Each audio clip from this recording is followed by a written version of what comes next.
semua dari tim PAVI yang memberikan kesempatan untuk presentasi tentang hipertensi. Jadi seperti sudah dijelaskan oleh Pak Budi tadi, ini adalah masalah yang mungkin makanan sehari-hari ditemui oleh kita sebagai klinisi dan ahli farmasi atau tenaga kesehatan lainnya. Jadi penting bagi kita untuk tahu bagaimana sih cara menangani hipertensi, tapi bukan cuma hafal obatnya saja, tapi bagaimana mengkarakterisasi hipertensi pada pasien tersebut dan bagaimana cara mengobatinya pada akhirnya gitu. Jadi di sini yang ingin saya sampaikan dalam 30 menit ke depan adalah bagaimana kita mengenali hipertensi itu terjadinya bagaimana, apa saja yang berperan, dan nanti pada akhirnya obat apa saja sih yang bisa kita gunakan untuk menangani hipertensi itu gitu.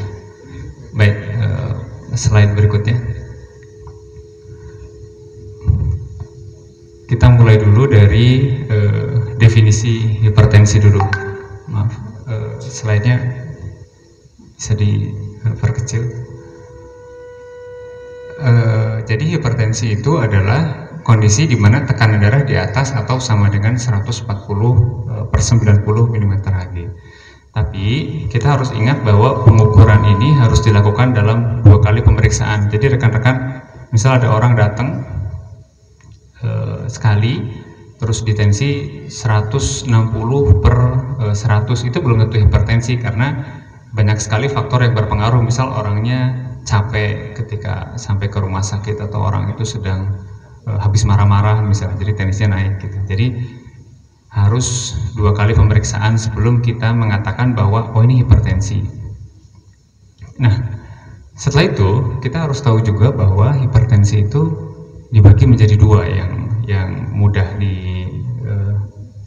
diklasifikasikan. Yang pertama ada yang namanya hipertensi esensial. Ini adalah hipertensi yang kita sulit mengetahui originnya, asalnya dari mana nih hipertensi ini. Jadi pokoknya datang kondisi darah tinggi, kita tidak menemukan apa sih penyebab khusus dari kasus tersebut. Atau yang kedua yang non esensial. Non esensial artinya ada penyebab khusus. Misal ada orang datang kepada kita tensinya 160/70. Setelah dianamnesis ternyata dia biasa menggunakan obat steroid untuk mengobati nyeri, jadi tensinya naik. Nah, itu kita tahu oh ini ada penginjus orang itu hipertensi, maka kita katakan itu non esensial. Ya, slide berikutnya. Jadi cukup ngerti ya, dia dibagi jadi 2 dan untuk mendiagnosis juga butuh 2 kali pengukuran. Lalu yang berikutnya, seberapa besar sih masalah hipertensi ini? Jadi kalau kita lihat di dunia ini sekarang ada sekitar 1,28 miliar orang dengan hipertensi, itu hampir 1/3 dari penduduk dunia. Jadi kalau kita ambil rata penduduk Indonesia ya mungkin 1/3-nya sudah menderita hipertensi gitu. Itu kalau diambil kasarnya, artinya ini sesuatu yang akan kita temui baik dalam kasus yang tunggal atau dalam kasus yang terkomplikasi. Jadi misal dia datang dengan diabetes tapi ternyata punya hipertensi, atau dia memang punya hipertensi gitu. Jadi kasusnya sangat besar. Makanya tadi disebutkan oleh Pak Budi, kita harus tahu betul bagaimana menghandle kasus-kasus hipertensi ini gitu. Yang kedua, ternyata 46% dari case orang yang hipertensi itu tidak sadar orang itu menderita hipertensi. Jadi seringkali ya orangnya tanpa keluhan, jadi nggak ada sakit kepala, nggak ada kesemutan, nggak ada apa, jadi mereka tidak tahu bahwa itu hipertensi gitu.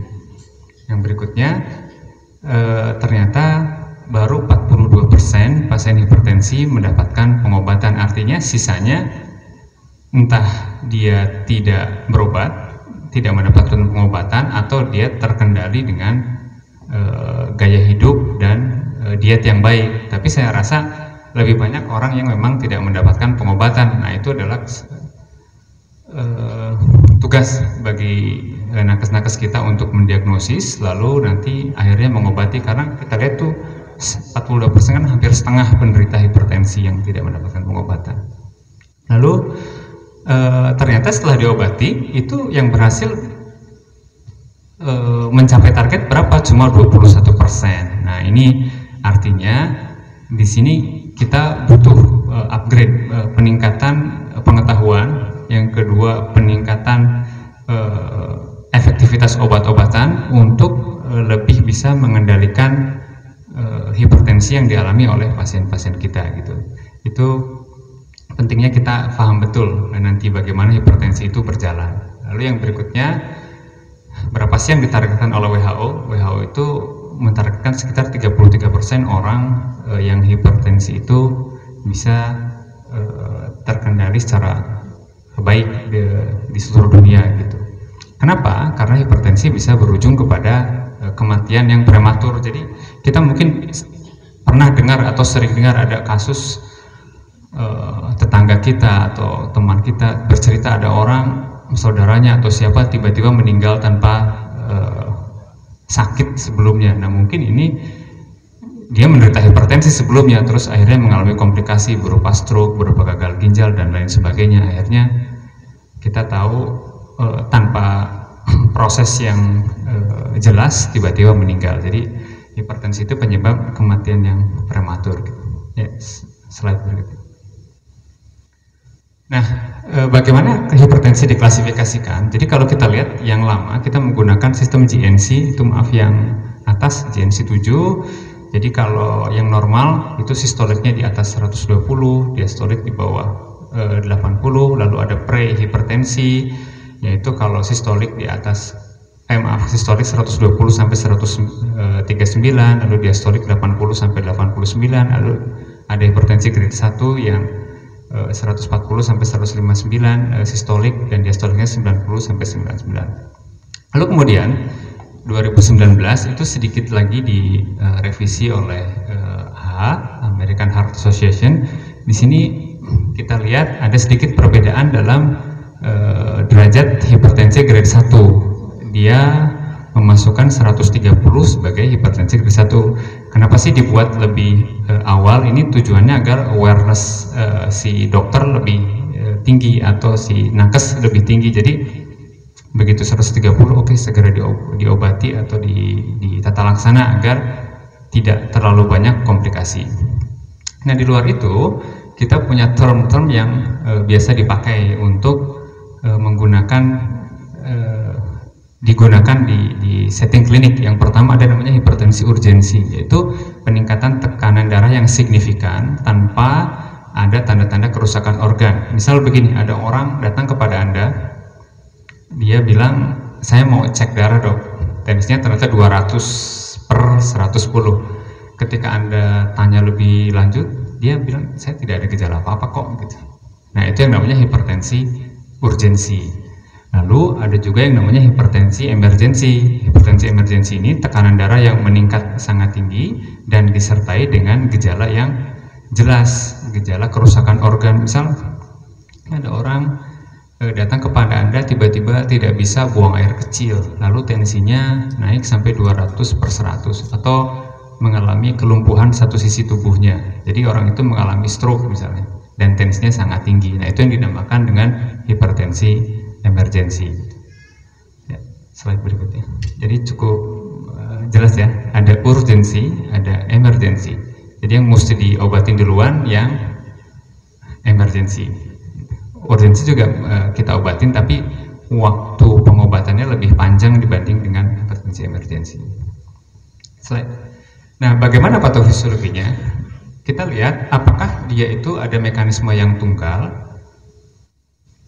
yang menyebabkan hipertensi. Nah, setelah diteliti dengan cukup panjang dari tahun 1900 awal, itu ternyata disepakati bahwa hipertensi ini banyak sekali faktornya yang menyebabkan orang mengalami hipertensi. Sama seperti halnya penyakit diabetes, kita cuma tahu gulanya tinggi, padahal yang terganggu misalnya pankreasnya, livernya, ususnya dan lain sebagainya. Hipertensi juga begitu. Jadi kita ketemu tensinya tinggi, tapi penyebabnya tuh jantungnya bermasalah, vaskularnya bermasalah, atau kombinasi jantungnya bermasalah, vaskularnya bermasalah dan lain sebagainya. Nah, kita lihat satu persatu di sini. Slide. Nah, yang pertama kita lihat di sini ada organ yang sangat penting dalam regulasi tekanan darah, yaitu ginjal. Kita tahu ginjal itu berfungsi untuk memfiltrasi darah. Jadi dia mengatur berapa banyak darah yang beredar di tubuh kita dan berapa banyak yang dibuang oleh tubuh kita, sehingga kita bisa mencapai keseimbangan tekanan darah yang cukup. Jadi rekan-rekan kan misal rekan-rekan minum banyak, ginjal itu kan otomatis bekerja, kencingnya jadi banyak agar jumlah cairan di tubuh kita itu dalam jumlah yang bisa dikatakan konstan, jadi segitu-segitu aja, sehingga apa, tekanannya tidak naik, tekanan darah tidak naik. Jadi kalau kita lihat ginjal itu dan liver mengeluarkan zat yang disebut dengan renin. Jadi renin sebagian besar dikeluarkan dari ginjal, tapi sedikit juga dikeluarkan dari liver. Lalu renin ini nanti masuk ke sirkulasi, dia akan merubah zat namanya angiotensin 1.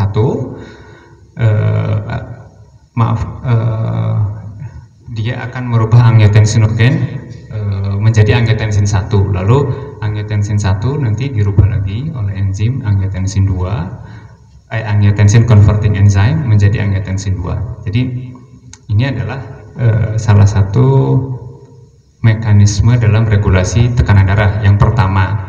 Jadi renin, angiotensin, kemudian angiotensin 2 nanti akan menuju ke pembuluh darah untuk menyebabkan vasokonstriksi. Jadi pembuluh darah mengecil. Nah, kalau pembuluh darah mengecil, aliran darah menjadi lebih deras. Jadi rekan-rekan bayangkan ada sebuah sungai yang ukurannya besar, tiba-tiba kita hambat jadi kecil sungainya, maka aliran sungai menjadi lebih kencang. Nah, kayak gitu yang terjadi dalam pembuluh darah kita. Jadi kalau diperkecil mendadak, aliran darah makin kencang. Nah, itu menyebabkan orang mengalami hipertensi. Lalu yang kedua, dia juga berpengaruh ke kelenjar adrenal. Nah, ini menyebabkan natrium ditarik oleh kelenjar adrenal, sehingga kalau natriumnya tinggi, cairan akan bertambah karena natrium itu sifatnya menarik air. Nah, kalau cairan bertambah berarti beban pembuluh darah bertambah sehingga tekanan darah naik. Jadi itu mekanisme yang pertama. Slide berikutnya. Mekanisme yang kedua itu terkait dengan otak. Jadi yang tadi saya bilang beberapa mekanisme bisa terjadi sendiri-sendiri atau bersamaan. Yang dengan otak, misalnya otak bisa mengendalikan cardiac output. Misal begini, kalau teman-teman nonton film horor gitu, sederhananya, yang terjadi adalah kita ketakutan, respon kimianya adalah otak membuat kerja jantung kita jadi lebih kencang, karena kalau takut kan bisa berlari gitu, jadi jantung lebih cepat. Nah, itu nanti akhirnya akan meningkatkan tekanan darah. Di sisi lain juga otak bisa menyebabkan efek secara tidak langsung, misalnya efek kepada kelenjar adrenal lalu kepada ginjal yang menyebabkan vasokonstriksi, akhirnya tekanan darah juga naik gitu. Jadi otak bisa bekerja langsung mempengaruhi jantung atau secara tidak langsung ke kelenjar adrenal dan organ yang lainnya. Itu mekanisme yang kedua. Yang berikutnya, nah yang ketiga adalah terkait dengan pembuluh darah. Jadi pembuluh darah kita itu adalah sebuah organ yang hidup. Dia tahu kapan harus mengecil ukurannya, kapan dia harus membesar, kapan dia harus konstan. Jadi, nah bagaimana cara tubuh kita itu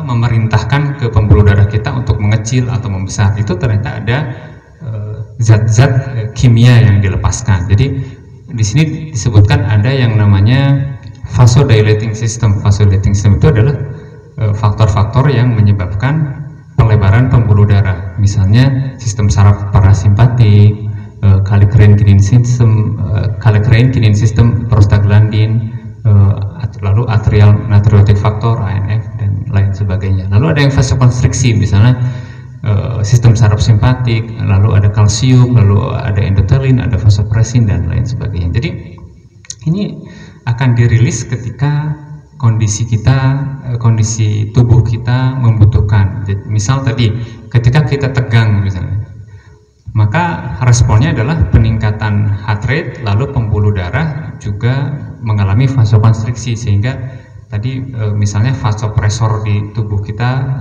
keluar, sehingga tekanan darah jadi meningkat. Jadi ini mekanisme yang ketiga. Jadi banyak ya, tadi ada yang pertama dari ginjal, yang kedua dari otak, yang berikutnya dari vaskular. Nah ini nanti pentingnya apa sih? Jadi dengan memperkirakan yang mana yang terjadi, kita bisa memperkirakan obat mana yang baik untuk pasien tersebut. Misalkan saya punya sebuah kasus pasien CKD, susah sekali diberikan obat antihipertensi, sudah diberikan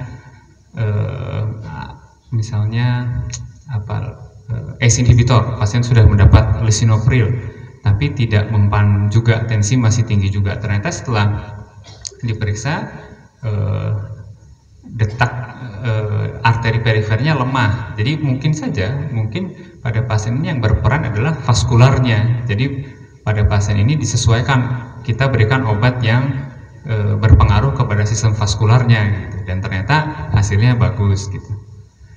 Ya, slide.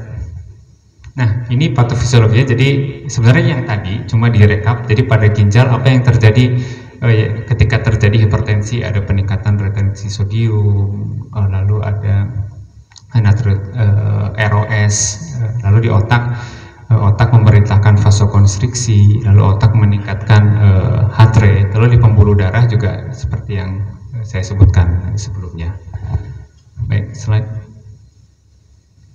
Nah, ternyata di luar dari tiga yang besar itu sekarang juga berkembang teori-teori baru. Kenapa sih hipertensi bisa terjadi walaupun tiga faktor itu nggak ada? Yang pertama, ternyata ada gangguan imunitas. Jadi ada orang-orang tertentu yang imunnya itu bermasalah, sitokin proinflamasinya meningkat, khususnya interleukin 17A, ternyata lebih gampang mengalami hipertensi karena si sitokin ini menyebabkan vasokonstriksi. Lalu masalah genetik. Nah ini mungkin yang suka dibicarakan orang tua saya dulu darah tinggi dokter, nah sekarang saya juga tensinya tinggi, atau paman saya, bibi saya hipertensi, sekarang saya juga tinggi. Nah ini kenapa? Ternyata setelah diselidiki tidak ada gen yang satu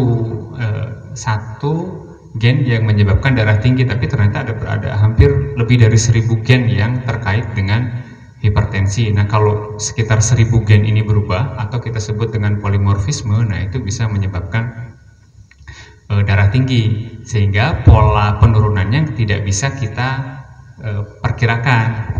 Jadi misalnya seperti mungkin rekan-rekan pernah dengar penyakit namanya hemofili. Kalau misalkan salah satu orang tuanya hemofili, nanti kemungkinan besar anaknya akan mengalami hemofili gitu. Tapi kalau hipertensi agak susah diperkirakan karena gennya banyak, tidak seperti penyakit-penyakit herediter gitu. Jadi itu sifat genetik dari hipertensi.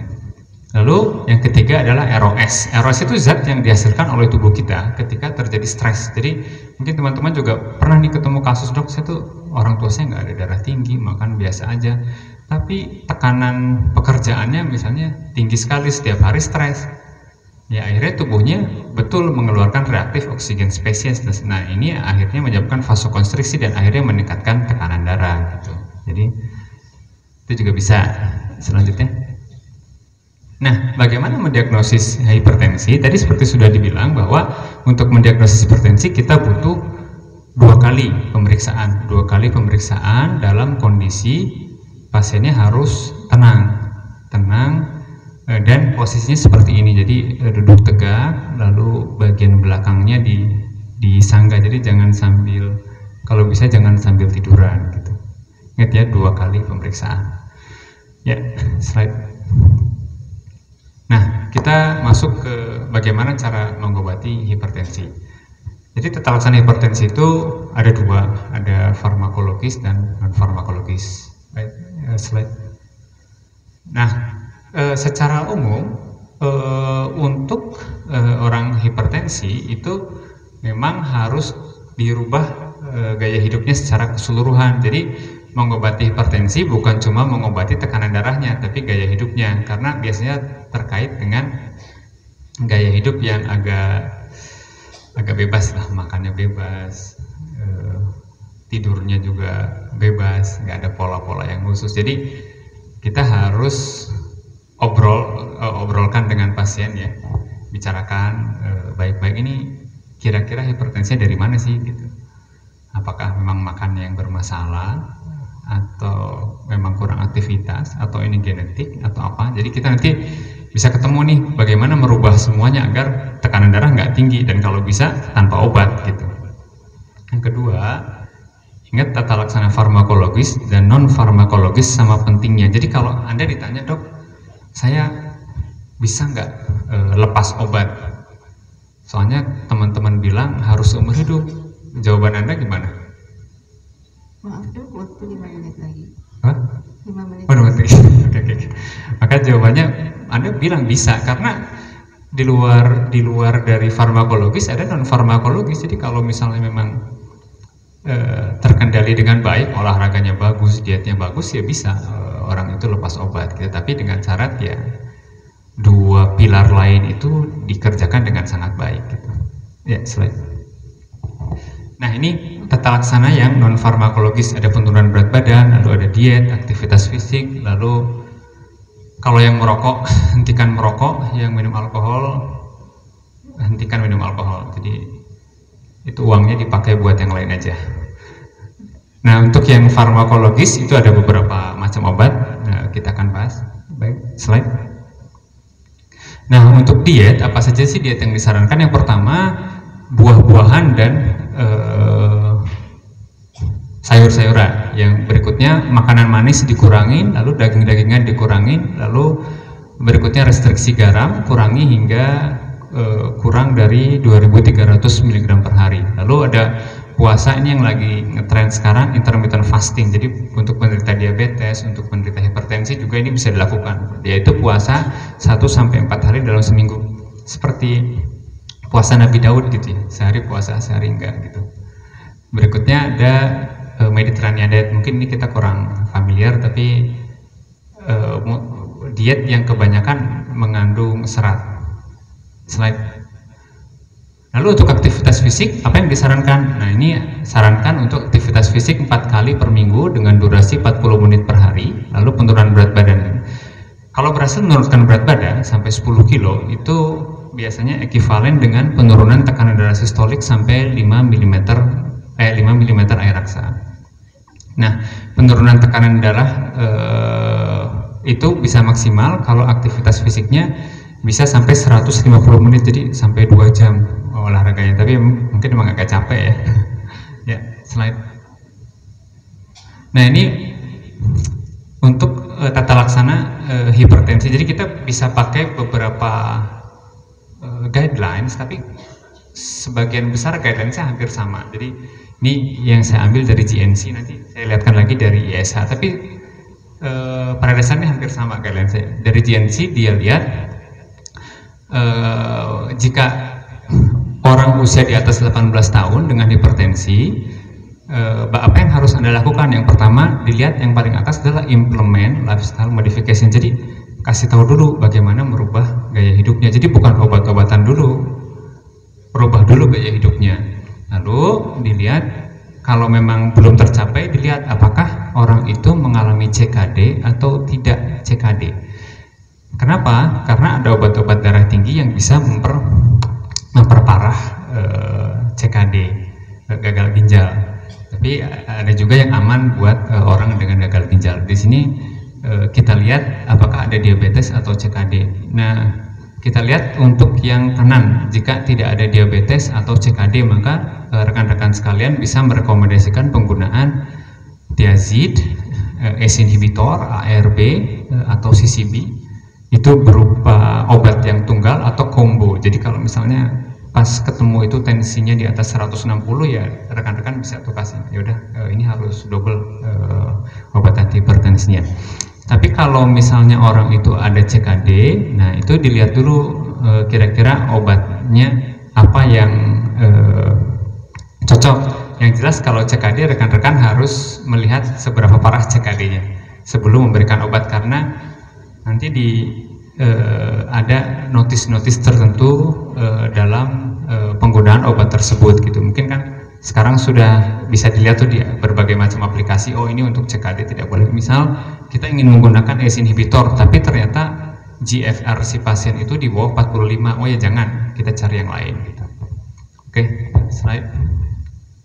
Nah, ini guidance dari ISH. Pada ini hampir sama. Kalau kita lihat di sini untuk grade 1 hypertension, grade 2 hypertension, untuk grade 1 hypertension modifikasi gaya hidup, lalu kita berikan obat tunggal. Nah, pemberikan obat tunggal, faktor yang mesti dilihat apa? Lagi-lagi CKD dan diabetes ada atau tidak.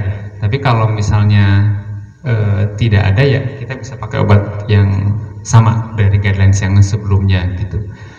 Nah, ini yang kedua, kalau dari ESA ini, kalau misalnya orang itu ketika datang sudah grade 2 ke atas, maka sudah disarankan untuk menggunakan kombinasi. Lalu apa yang sudah mesti kita lakukan kalau sudah memberikan obat? Nah, dilakukan namanya monitoring. Monitoring itu apa? Kontrol tekanan darahnya gimana, orangnya mau minum obat atau enggak, lalu ada efek samping atau tidak. Nah, nanti dilihat apakah obatnya perlu diganti atau enggak setelah dimonitor itu.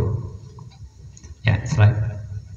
Nah, bagaimana mekanisme kerja obat? Nah, kita lihat tadi patofisiologinya. Jadi kita lihat beta blockers, dilihat dia akan menurunkan heart rate. Kita tahu tadi heart rate bisa meningkat karena kerja otak, makanya kita punya obat beta blocker yang dia akan menurunkan heart rate. Lalu beta blocker juga di sini menurunkan tonus simpatik. Kita tadi tahu tonus simpatik itu bisa mempengaruhi vaskular. Jadi misalnya ada orang-orang yang oh ini hipertensi karena katakanlah hipertiroid, heart rate-nya naik sekali dong. Berarti obat yang cocok buat dia adalah beta blocker, karena beta blocker menurunkan heart rate. Lalu kita juga punya obat-obatan lain. Di situ ada ACE inhibitor. ACE inhibitor menghambat kerja menghambat perubahan angiotensin 1 ke angiotensin 2. Lalu ada obat-obat lainnya di sini, ada diuretik dan lain sebagainya. Jadi poin dari sini adalah dengan kita paham patofisiologinya, jadi kita tahu harus memblok di mana, di luar dari guidelines yang diberikan. Kalau guidelines itu kan kalau kita pukul rata dulu pasiennya, kita nggak tahu faktor risikonya apa, kita bisa pakai guidance itu. Tapi ketika kita sudah tahu mengkarakter, oh ini pasien ini darah tingginya karena ini, pemicunya ini, maka saya blok di tempat yang sesuai dengan terjadinya hipertensi pada pasien tersebut gitu. Ya, slide. Nah, ini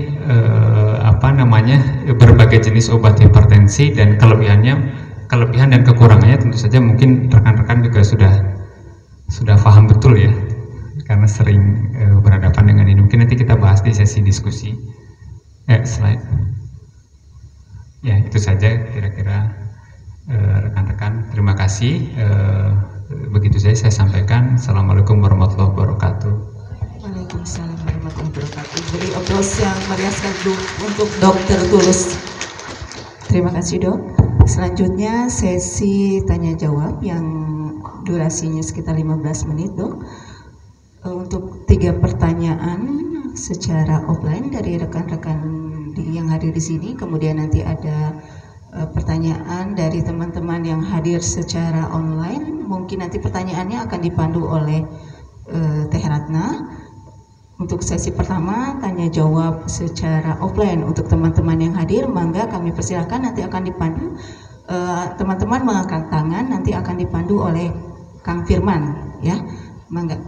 Assalamualaikum warahmatullahi wabarakatuh. Waalaikumsalam. Saya nama Siti Rohaningsi dari RSUC Baba. Mau bertanya, apakah kalau usia itu yang umurnya sudah 50 ke atas mempengaruhi hipertensi? Terus obat-obatan yang diminumnya tidak rutin, bagaimana efeknya, dan mohon penjelasannya. Satu pertanyaan dijawab langsung ya, Dok. Pertanyaan dari Teteh, Dok, tadi usia di atas 50 pengaruhnya terhadap kejadian hipertensi dan juga obat-obatan yang diminum secara tidak teratur, apa dampaknya dok?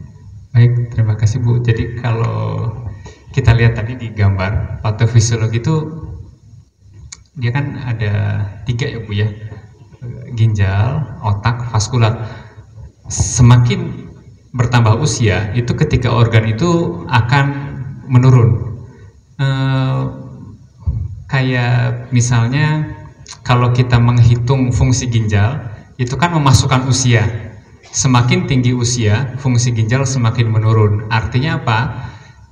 Semakin tinggi usia itu kecenderungan terjadinya hipertensi makin tinggi Bu. Jadi memang apalagi kalau orang itu sudah memiliki komorbid, misalnya genetiknya kuat,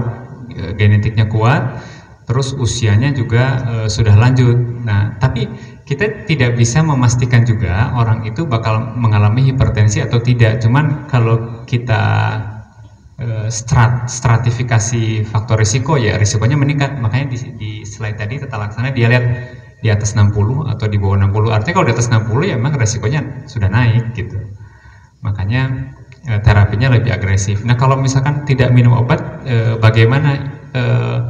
Kita yang jelas komplikasinya mungkin akan lebih banyak, tapi komplikasi apa yang muncul itu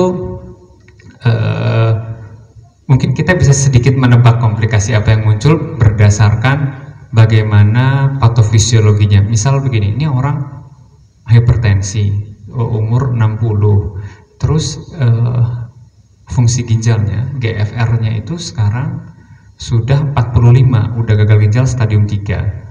Berarti mungkin dalam 5 tahun dia akan gagal ginjal stadium 5 gitu. Atau ini ada orang di atas 60, tensinya tinggi terus. Sekarang dia mengeluh sakit kepala terus. Oh, jangan-jangan ini problemnya mungkin di pembuluh, di vaskular di kepala. Mungkin yang akan terjadi pada orang ini adalah stroke gitu. Jadi dengan kita memperkirakan, jadi kita bisa menebak dulu gitu Bu. Jadi kalau saya pinjem istilah debat capres kemarin ya, jadi kita lihat dulu ini ancaman orang ini apa. Nah, nanti begitu threat-nya ketahuan, oh kita handle di situ gitu. Tapi yang jelas kalau tidak menggunakan obat, kemungkinan komplikasi ada. Nah, tugas kita memperkirakan komplikasinya apa, memperkirakan ancaman yang mungkin muncul pada orang ini apa, lalu dihambat di situ. Yang tadi misalnya, oh ini bakal stroke nih, mungkin saya lebih baik menggunakan obat CCB misalnya, calcium channel blocker, untuk mereduksi risiko stroke gitu. Itu aja Bu. Gimana Bu jawabannya? Ya, mudah-mudahan memenuhi dok ya, jawaban memuaskan gitu dok ya. Jadi dilihat juga komorbid ya dok ya, dari nanti penyebab yang mungkin akan timbul komplikasinya. Untuk pertanyaan kedua, ada ini Bu. Ya. Selamat pagi, saya Monica dari Rumah Sakit Santo Yusuf. Izin bertanya dokter, pertanyaan yang sering kami dapatkan sebagai farmasis dari pasien, kalau misalkan tensinya sudah terkontrol, nah itu penghentian obatnya atau penurunan dosisnya tuh seperti apa? Itu kayak kita sering banget nerima pertanyaan itu gitu, kayak teh saya tensinya udah terkontrol nih, tapi dari dokternya masih tetap dosisnya seperti itu, apakah bisa diturunkan atau di stop atau bagaimana? Sekian dokter, terima kasih. Ya dok, itu pertanyaan yang banyak sekali dok ya. Kapan tuh dosis diturunkan atau kapan bisa diberhenti gitu? Sebenarnya kalau itu pertanyaan bagus sebenarnya, bagus, sudah banyak ditanyakan, dan itu kalau saya boleh bilang itu juga sebenarnya tanggung jawab dokternya untuk ngasih tahu. Jadi ibu ini bukan tanggung jawabnya, tapi kemudian dia dapat pertanyaan itu gitu. Kenapa? Karena untuk menentukan ini obatnya berhenti atau enggak, itu kita harus mengkarakterisasi pasiennya Bu. Jadi tadi saya bilang ini masalah penyakitnya. Yang pertama, penyakitnya itu sumbernya apa. Yang kedua, pengobatannya bagaimana. Jadi misalkan kayak begini, ada pasien tensinya 170, kita tahu dia terkena hipertensi karena menggunakan steroid, terus oleh dokter dikasih obat, normal tuh tensinya. Nah, apakah kita lanjutkan obat anti hipertensinya? Kalau menurut saya nggak usah, tapi itu dokter harus bilang bahwa ini penyebab hipertensimu adalah A, dan sekarang si A ini udah beres, jadi untuk apa lagi saya lanjutkan? Dan itu sudah tidak ada komplikasi gitu, tidak perlu kita lanjutkan. Nah, yang berikutnya, kalau kita lihat sebagian besar kasus yang mungkin ditanyakan ke ibu adalah hipertensi yang esensial kan, yang memang nggak ada penyebabnya. Jadi kalau ingin mengatakan, ini mau di stop, oke, bisa aja ibu stop, tapi ibu harus meyakinkan saya, kita, bahwa gaya hidup ibu sama makanan ibu terkendali dengan baik.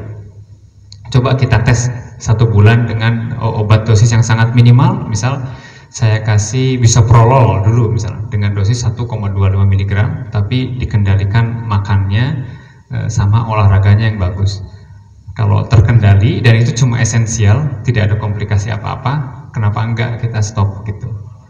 Karena tadi yang saya bilang, ini sama pentingnya farmakologis sama non farmakologis. Jadi ketika mendapat pertanyaan seperti itu, kita harus lihat dulu ini karakter orang ini gimana. Jadi itu mungkin butuh pengkajian lama, jadi ngobrol dulu sama pasien, emang gimana sih ininya, hipertensinya ceritanya bagaimana, makannya gimana, aktivitas fisiknya gimana gitu.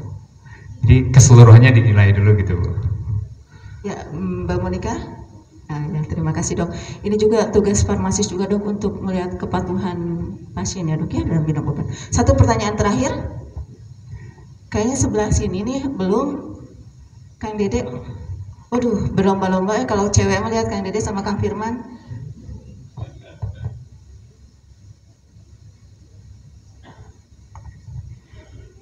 Baik, selamat pagi dok. Saya ingin bertanya ini mengenai pengalaman keluarga ya. Jadi saat itu ayah saya mengalami stroke di tensi 208/100 tanpa mengalami jatuh dan tidak ada benturan sama sekali. Selama 2 hari tidak sadarkan diri dan melakukan bilas lambung. Di hari ketiga ditemukan darah. Namun sayangnya di hari keempat ayah saya meninggal.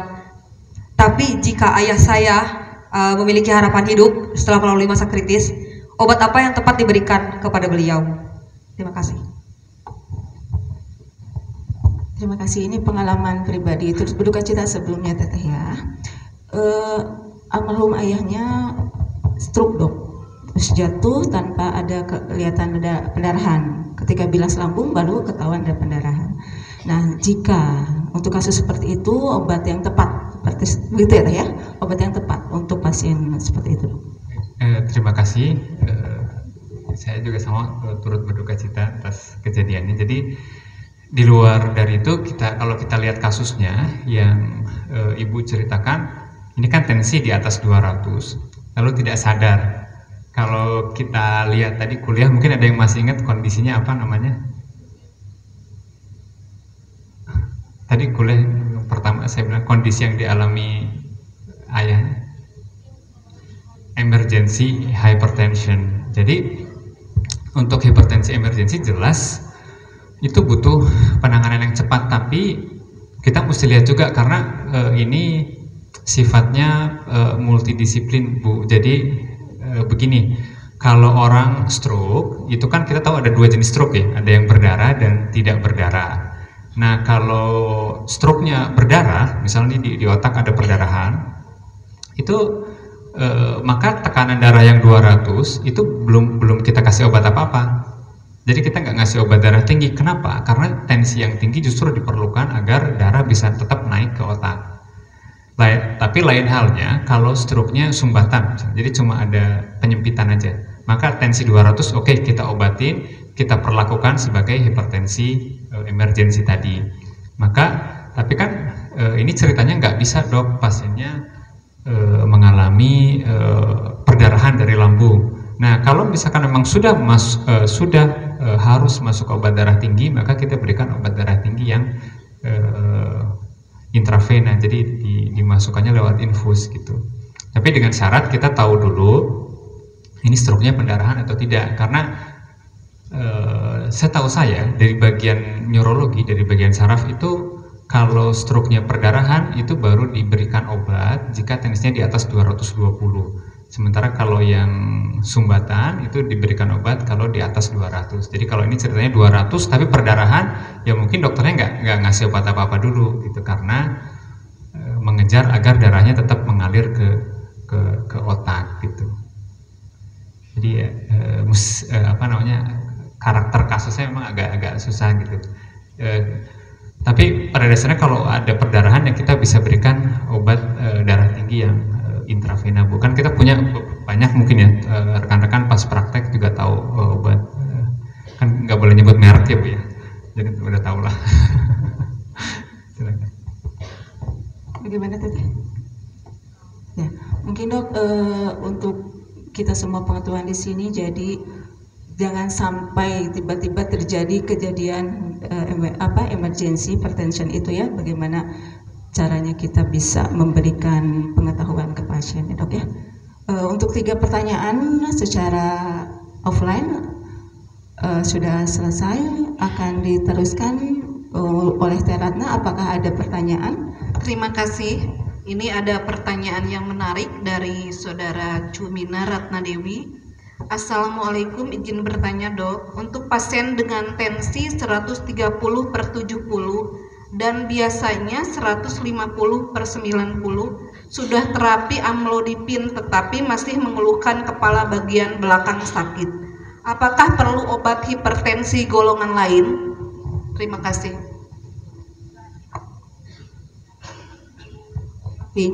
Masih 150/70 dan 130/70 itu masih tetap, apakah perlu kombinasi obat hipertensi lain?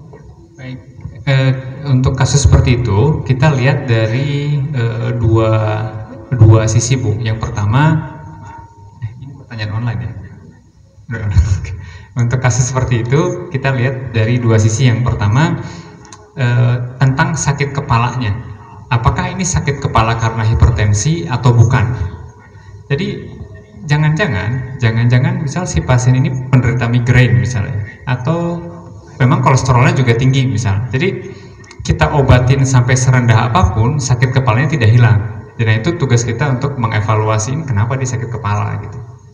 Nah, sisi yang kedua, kita bisa menganggap jangan-jangan obatnya nggak efektif karena target saya adalah tadi di bawah 130, kalau bisa misalnya di bawah 120. Nah, untuk kasus yang kita anggap ini tidak efektif, maka layak untuk kita tambah kombinasi obat-obatan. Jadi kalau misalnya si pasien sudah pakai amlodipin, sudah pakai kalsium channel blocker, kita boleh tambah tapi dari golongan yang berbeda.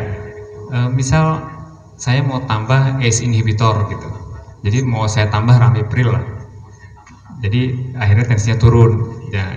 Jadi kita melihatnya dari 2 sisi Bu. Tapi kalau misalkan sudah turun nih, ternyata sakit kepalanya nggak hilang, ya berarti sakit kepalanya bukan karena hipertensi.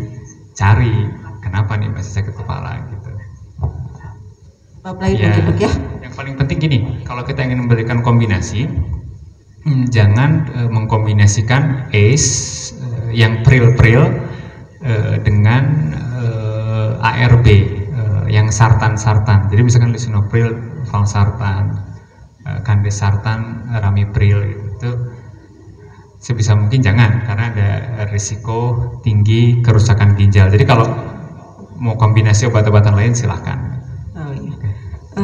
Untuk pertanyaan yang secara online masih ada Teh Ratna? Pas, udah.